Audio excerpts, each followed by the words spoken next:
All right, welcome to the Deep Dive. We're here to give you the ultimate shortcut to understanding the biggest cultural shifts happening right now, pulling the cleavest nuggets of knowledge from our... And today, we're looking at a really fascinating case study in professional reinvention. It's about how one of the internet's most, let's say, polarizing figures managed a career pivot so successful it's landed her on Broadway and selling out theaters across... Yeah, it really is an unlikely story. I mean, for years, this figure, Trisha Paytas, was basically defined by chaos, by feuds, and just public controversy. What our sources show is a very specific timeline and a very specific strategy that let her shift that public perception from, an antagonist to a successful, controlled, and commercially viable brand. And that's our mission today. We want to cut through the mountain of drama, the usual scandals narrative, and actually analyze the core strategy that took her from her absolute lowest point to where she is now. And we're focusing specifically on her career, starting with that podcast, Frenemies. The spectacular rise and fall. Exactly.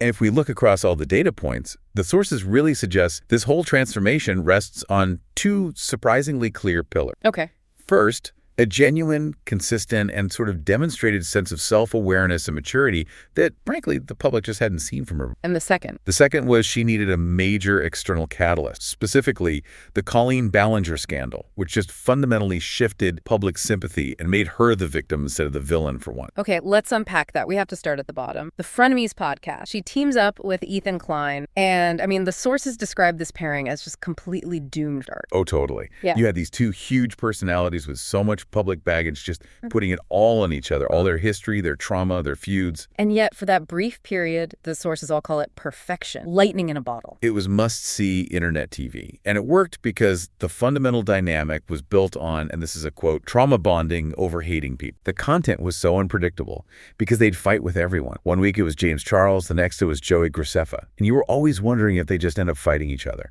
That chaotic energy drove millions of views But the very thing that made it exciting is what, ultimately killed it. The show just fell apart in June of 2021. And it's so important to understand the critique here. The toxicity wasn't just coming from one side.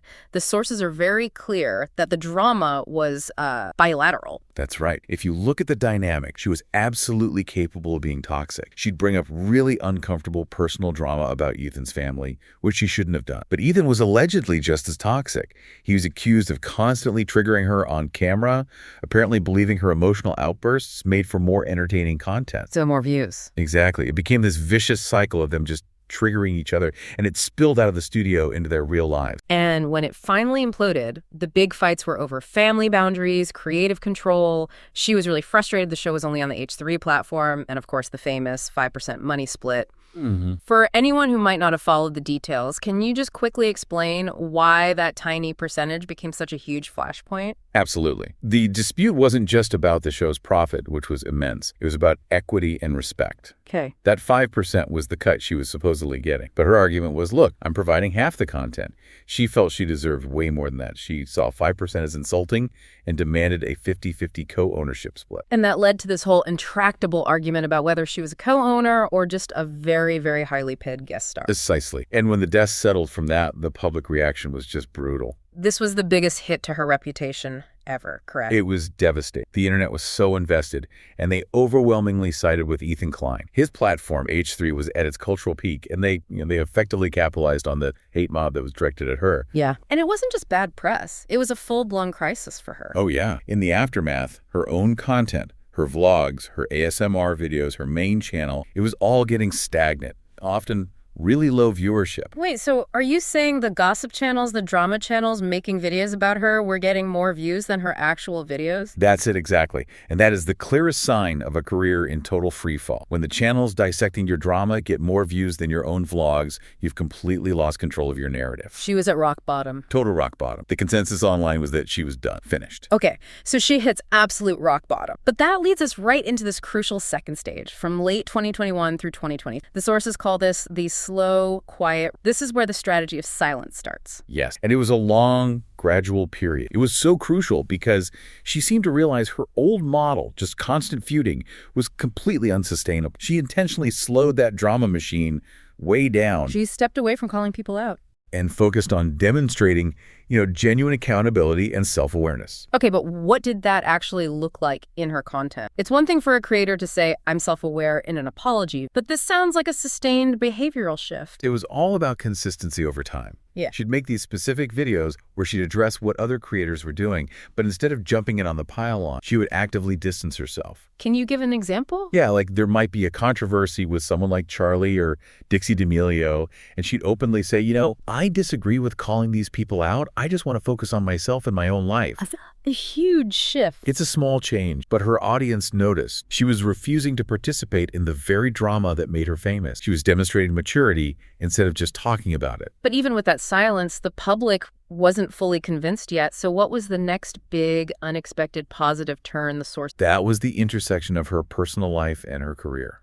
The journey into motherhood. Right. She had been so incredibly open about her past struggles with infertility, her desire for a family. So when she announced her pregnancy and then gave birth, it just generated this huge emotional wave of goodwill. It tapped into a totally different kind of audience loyalty, didn't it? Absolutely. It was the ultimate positive pivot. It created this powerful, really genuine family channel moment. It brought back all these old viewers who were just excited to see her happy and succeeding in her person. The old baggage suddenly seemed a lot less relevant. Exactly. But, and this is a crucial caveat, the sources note, even with all this positive momentum from motherhood and self-awareness, that lingering effect from the Frenemies ending was still there. The public was still skeptical. She needed something seismic, something to really wipe the slate clean. And that catalyst arrived in the most dramatic way possible. Her next podcast, Oversharing, with Colleen Ballinger. Such a weird pairing, as the sources call it. A pop culture figure known for chaos and a performer known for this wholesome Broadway adjacent thing. And the irony here is just, it's incredible. Initially, Colleen was the one getting backlash for even associating with Trisha. She even had to publicly say she knew Trisha was problematic. The stage was set for the ultimate betrayal. It really was. She was getting warnings from our sources and from other people like Johnny Sylvester that Colleen Ballinger wasn't a real friend, that she allegedly viewed her as a laughingstock and talked badly about her behind her back. So this partnership was the setup for the greatest career pivot she would ever. In 2023, all those allegations against Colleen Ballinger surface and it takes over the internet. Mm-hmm. And at this point, the sources say she gets solid proof that Colleen had been viewing and maybe even mocking her private, vulnerable content. What strategic choice did that force her to make? It forced a public litmus test. Yeah. Was she going to show that blind loyalty that defined her past, defending a friend no matter what? Or would she walk away, show some self-respect? And that was the critical career choice. She walked away, publicly distanced herself. And that decision was absolutely pivotal for her redemption. How did the public react, especially after the whole Frenemies? It instantly flipped the entire narrative. By walking away from a toxic co-host who had clearly used her, she showed this genuine vulnerability and self-awareness. She admitted she'd ignored red flags. And the internet was already on the side of the victims, speaking out against Colleen. Right, so they completely sympathized with her. Suddenly, she was the victim of a cruel co-host, and that one move cleaned up her image more than any staged apology ever could have. And what's so fascinating is how she delivered that message. Everyone was expecting the classic kitchen floor screaming breakdown video, the chaotic response. But she gave them something totally different. She was calm, collected, mature. She did the exact opposite of what the internet expected, and it just reinforced this narrative that she had actually grown up. Mm-hmm. By acting like a rational adult who learned from a mistake, the public was finally willing to buy into her story of change. She had successfully gone from antagonist to sympathetic figure. And now, with this huge wave of public sympathy, she had to capitalize immediately. Which she did with what the sources call a frickin' genius branding move, launching the solo podcast, Just Strict. The branding was just brilliant. It directly addressed her history of failed co-hosts. After the Frenemies breakup and the oversharing betrayal, calling the new show Just Trish and basing it on self-reliance. I mean, it was a perfect, clean slate. You can just rely on yourself. Yeah. It signaled total control. And the launch was meticulous. She made sure to transfer that audience by focusing the first few episodes heavily on the Colleen Ballinger stuff. She secured those new, sympathetic viewers. But then she very strategically phased that out and pivoted into pop culture, current events, motherhood, and the audience stayed with her. And the key to the show's success was the format. The sources call it a recipe for a delicious pie. Because it wasn't live. Exactly. It gave her 100% control over the editing. She controlled the narrative, the pace, the tone.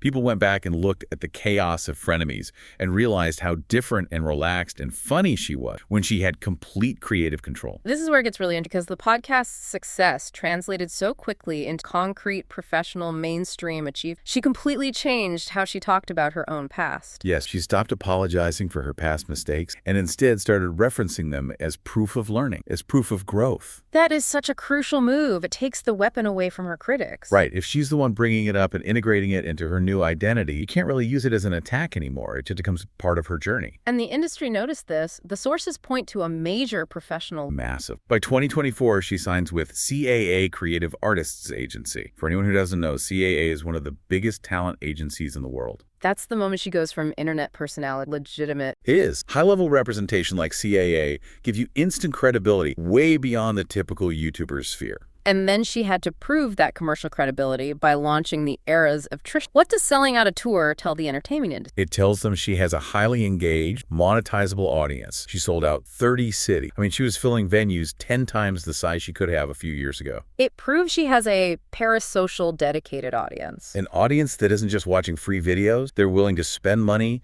to travel, to participate. In the entertainment world, the ability to fill a room is the ultimate sign of professional respect. And finally, the ultimate proof, stunt casting in Beetlejuice, the musical on Broadway. It was perfect synergy. She had a long history of loving the show, so it felt genuine. And crucially, she's relatable. She'll admit she's not the best singer or dancer. So the public roots for her as an underdog living her dream. Instead of seeing it as just another celebrity vanity project, that relatability plus her proven ability to sell tickets, that's sealed. So what does this all mean? The final conclusion from the sources is that her success comes from shifting her focus completely to Trisha Paytas, the brand. The mommy Wendy Williams, the pop culture commenter. The calculated influencer with mainstream connections. It's not about Trisha Paytas, the person who's always in some messy, uncontrolled conflict anymore. Exactly. We saw 3 clear stages. Frenemies, rock bottom. The quiet, self-aware rebuild through consistency and motherhood. And the final stage, capitalizing on the oversharing betrayal to launch a self-controlled, professionally protected, and monetized. This wasn't a traditional PR redemption arc where she bought goodwill. The opportunity, that external catalyst, it really just fell into her lap when Colleen Ballinger vanished. And instead of forcing people to like her, she just gradually won them back through years of consistency and showing real, sustained growth. And that consistency is everything, because the sources show her career now depends